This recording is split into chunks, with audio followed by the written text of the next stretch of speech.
किसी खतरे, किसी दर्द या किसी नुकसान की आशंका से जो भावना पैदा होती है, और ये बड़ी स्वाभाविक बात है, हर मनुष्य में होती है और शायद मुझे लगता है कि बहुत कुछ जानवरों में भी होती है, लेकिन आज बात मनुष्यों की हो रही है तो मनुष्यों की ही बात करेंगे। उस भावना को डर कहते हैं और डर से बचने का जो उपाय बताया जाता है वो ये है कि आप अपने डर को सार्वजनिक कर दें, उसको जाहिर कर दें, तो उससे डर कुछ कम हो जाता है, ख़त्म हो जाता है, ऐसा नहीं माना जाता। डर ये बना रहता है जब तक भविष्य को लेकर आपके मन में अनिश्चितता हो, और इसके अलावा ये डर जो है किसी काल्पनिक या वास्तविक स्थिति के कारण भी हो सकता है।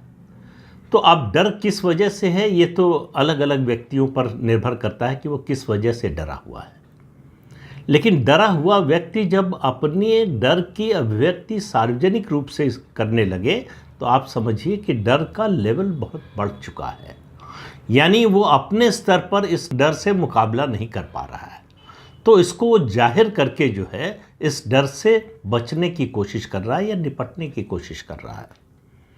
और राजनीति में, फिल्म में या किसी भी प्रोफेशन में जहाँ अनिश्चितता हो वहाँ ये डर और ज़्यादा होता है, और आजकल तो जीवन के हर क्षेत्र में इस तरह की स्थिति आ गई है। लेकिन मैं बात आज राजनीति की कर रहा हूँ।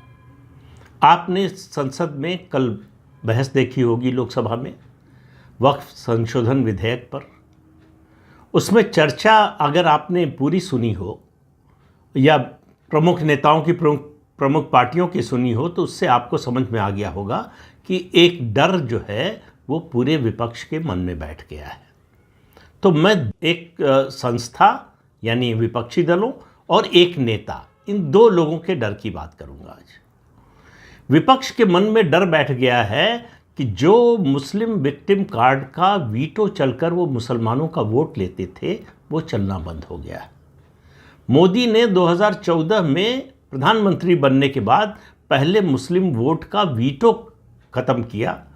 ये धारणा उन्होंने तोड़ दी, ख़त्म कर दी कि जिसको मुस्लिम वोट मिलेगा वही शासन में आएगा, और ये काम उन्होंने राष्ट्रीय स्तर पर करके दिखाया और प्रदेश के स्तर पर।